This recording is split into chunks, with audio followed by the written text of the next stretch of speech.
Amados, para não tomar muito tempo de vocês, né? Se vocês quiserem abrir a Bíblia ou os seus celulares, seus aplicativos. Vocês são todos jovens, né? Todos modernos.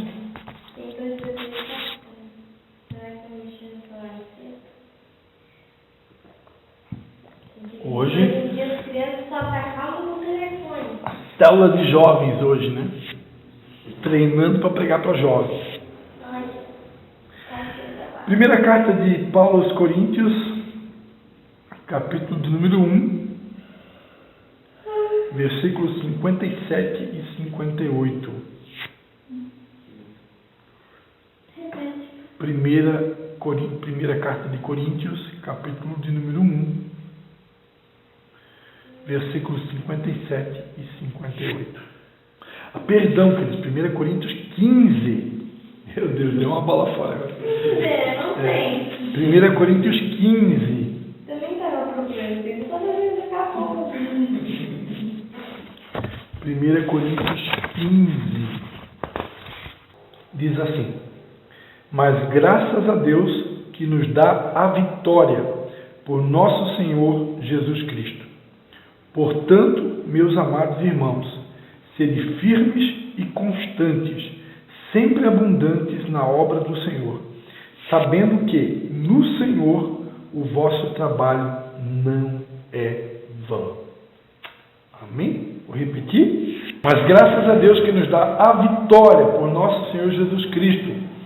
Portanto, meus amados irmãos, sede firmes e constantes, sempre abundantes na obra do Senhor, sabendo que no Senhor o vosso trabalho não é vão. Amém? Vamos fazer uma oração, né? Pai, em nome de Jesus, eu te dou graças, Pai, porque o teu Espírito Santo está conosco o tempo todo.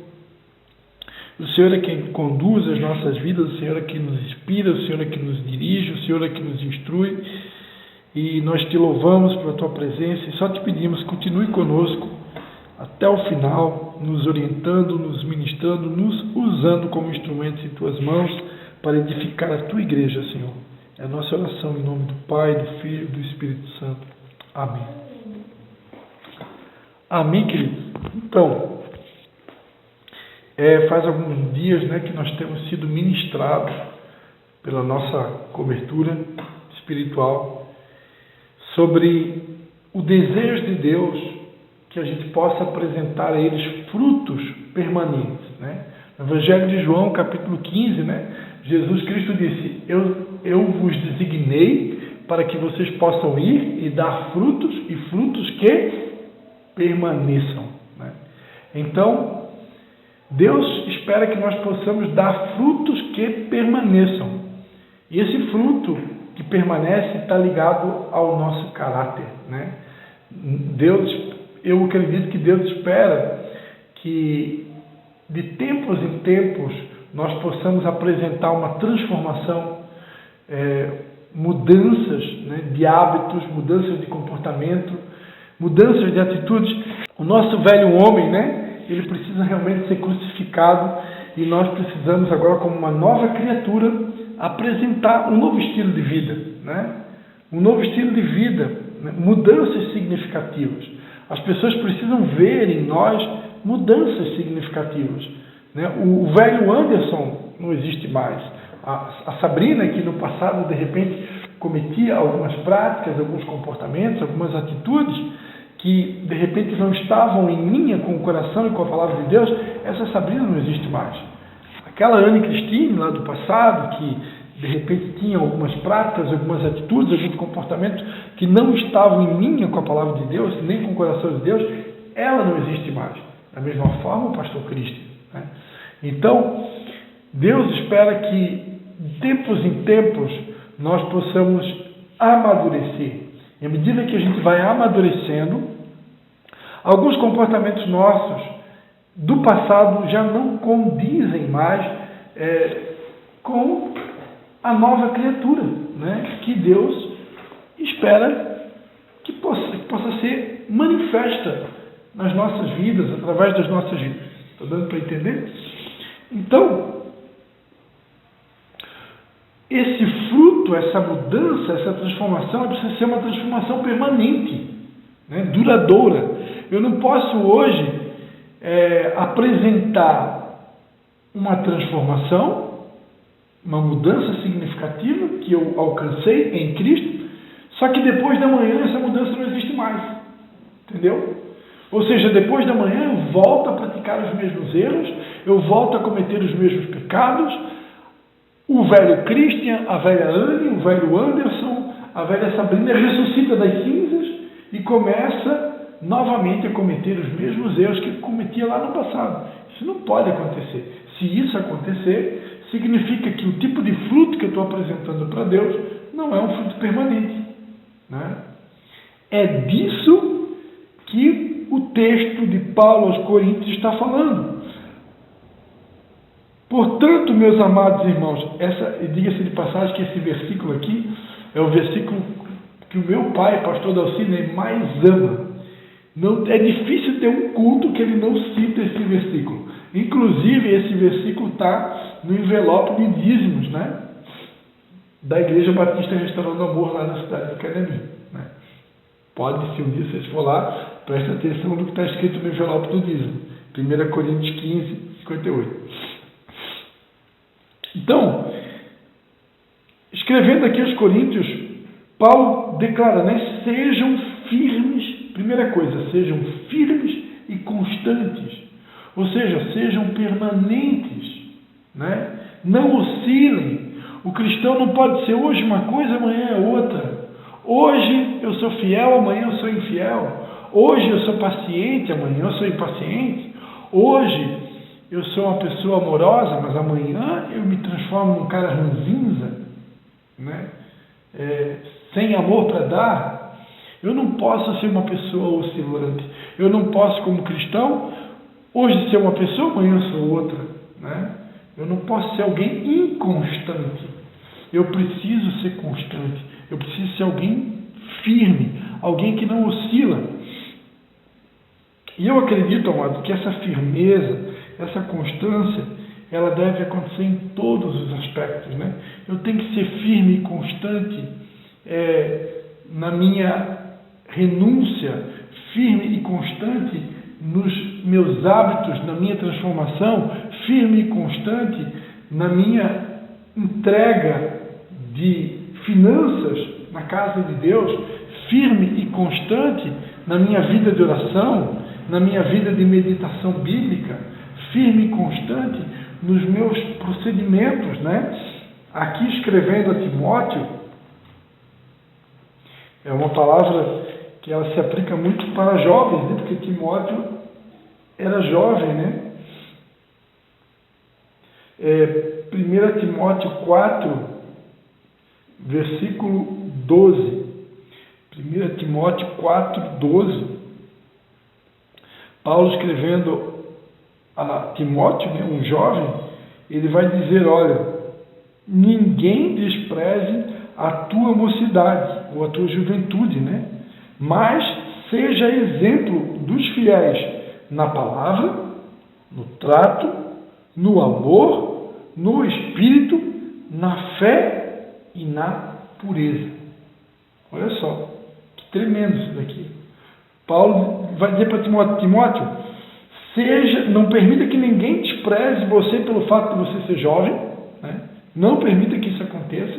O fato de você ser jovem, isso não torna você inferior a ninguém, né? É só uma questão de idade, uma questão biológica, mas isso não permite que ninguém te torne inferior, ou te menospreze, ou te despreze por causa da tua juventude, mas seja exemplo dos fiéis. Seja exemplo no quê? Na palavra, no manejo da palavra, na prática da palavra, na vivência da palavra, na obediência à palavra. Mais alguma coisa? No trato, né? A maneira que você vai tratar as pessoas, né? Seja gentil, seja cordial, seja amável, né? Seja amoroso, né? Não faça que nem o pastor Cristo, né? Que nem deu um beijo em vocês quando chegaram aqui, né? Não deu nem um abraço, só deu um apertozinho de mão, bem simplesinho, né? Eu acho que dei um aperto de mão, né? Mas podia ser melhor, não podia ser um abraço, um beijo, né? Melhor, né? Então, seja exemplo no trato, maneira de tratar as pessoas, seja gentil, né? Mais alguma coisa? No amor, né? O amor é a identidade número 1 do cristão, né? Se faltar o amor, ainda que eu tenha todos os bens, ainda que eu venda todos os meus bens para distribuir para os pobres, né? Ainda que eu entregue o meu corpo para ser queimado, se não tiver amor, de nada disso me aproveitaria. Então tem que ser exemplo no amor, né? Um amor que tudo suporta, tudo sofre, tudo crê, tudo espera. Mais alguma coisa tem que ser exemplo? No espírito, na fé e na pureza, né? Eu tenho que ser exemplo no espírito, ou seja, primeiramente, alguém que persiste em andar no espírito, que caminha no espírito. Nós somos seres espirituais, mas muitas vezes nós estamos caminhando, andando, vivendo e se movendo pela alma. Como é que eu sei que um cristão ele está se movendo pela alma? Ele não está se movendo pelo espírito, está se movendo pela alma. Quando começa essas coisas que a gente conversou no começo, né? Essas ladainha gospel, né? Murmuração, ó vida, ó azar, a minha vida tudo dá errado, porque nunca as coisas não acontecem para mim. Deus ama o Joaquim, mas não me ama. Deus ama o João, mas não me ama. Deus ama o Pedro, mas não me ama. Eu acho que Jesus se esqueceu de mim, né? Então essas conversas almáticas, né, denunciam que eu não estou andando no Espírito, eu não estou me movimentando no Espírito, eu não estou andando no Espírito como está escrito lá em Gálatas, né, capítulo de número acho que é 5 ou 6, Gálatas 5, né, versículo 16, digo porém, andai no Espírito e não satisfarei a concupiscência da carne. Eu não estou andando no espírito, eu estou movimentando na alma. Muitas vezes eu estou me movimentando pelos prazeres da minha carne, pelos desejos da minha carne. E o cristão ele tem que ser movimentado pelo Espírito. Ele é tão cheio do Espírito Santo e tão sensível à voz do Espírito Santo que ele é guiado e controlado pelo Espírito, não pela alma e não pela carne. Eu imagino que é isso que Paulo está dizendo para Timóteo, ó, seja exemplo no Espírito, viva no Espírito. Não se deixa levar pela carne, não se deixa levar pela alma. E o que mais? Ser exemplo na fé, né? Semana passada nós tivemos aqui um discípulo meu, filho na fé, o pastor Cleiton, e ele pregou sobre fé e gratidão, né? Fé deveria fazer parte do DNA de todo cristão, porque a Bíblia diz que sem fé é impossível agradar a Deus. E como é que eu faço para ter fé? A Bíblia diz que a fé vem pelo ouvir e ouvir a palavra de Deus. Então o cristão ele tem que estar sempre se alimentando da palavra de Deus. Dia após dia ele não pode deixar baixar o nível de fé. Quando baixa o nível de fé, eu não consigo reproduzir o caráter de Cristo de uma maneira satisfatória. Por quê? Porque o meu Deus é o Senhor da fé, né? Abraão era o pai da fé e o meu Deus é o dono da fé. Então um cristão verdadeiro tem que ser cheio de fé. E por último,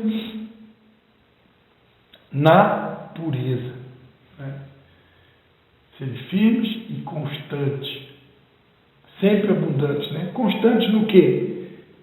Que fruto é esse que eu também preciso apresentar? Fruto da pureza. O que é pureza? Pureza, amados, eu acredito que para um jovem, né? Porque isso também é para nós adultos. Pureza eu considero talvez na geração atual um dos maiores desafios para um jovem, né? O que é uma pessoa pura, né? Uma pessoa pura é alguém que não vê maldade nas coisas, né? Que ela é pura nos pensamentos, não vê, não enxerga maldade em tudo e em todos.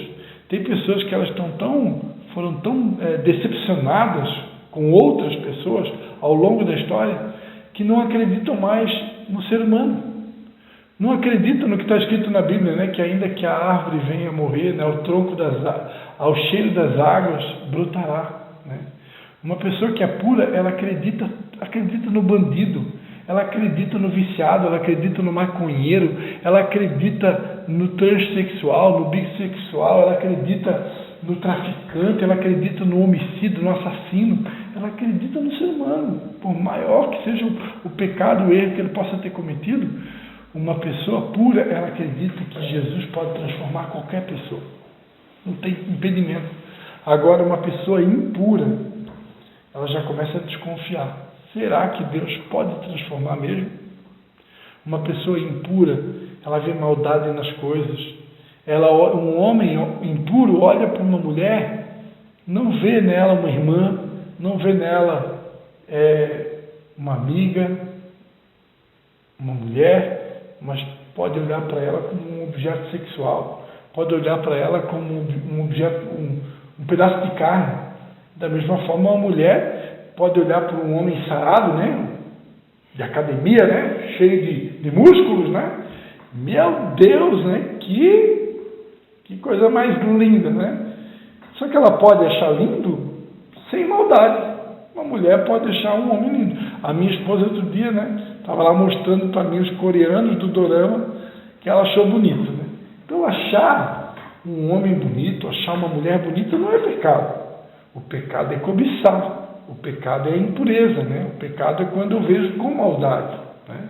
Isso é pecado. Então, a Bíblia diz, né? Bem-aventurados os puros de coração, porque eles verão a Deus. Então, se eu não alcançar a pureza, eu não vou poder ver a Deus, diz a Bíblia, né? Então, está aí algumas coisas para a gente ser constante.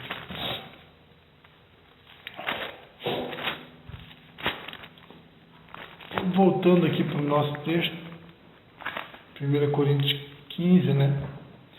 Então eu preciso ser firme, eu preciso ser constante na prática das disciplinas espirituais, né? O louvor, a adoração, a meditação bíblica, o jejum, uma vida de oração. São coisas pelas quais eu preciso ser constante. E sempre abundante na obra do Senhor. Uma pessoa abundante, né? Uma pessoa que ela está plena, né? É alguém que está cheio do Espírito Santo, é alguém que ele extravasa Deus na vida dele, né? Ele está pleno, ele está abundante. Então a Bíblia diz que eu tenho que ser sempre abundante na obra do Senhor.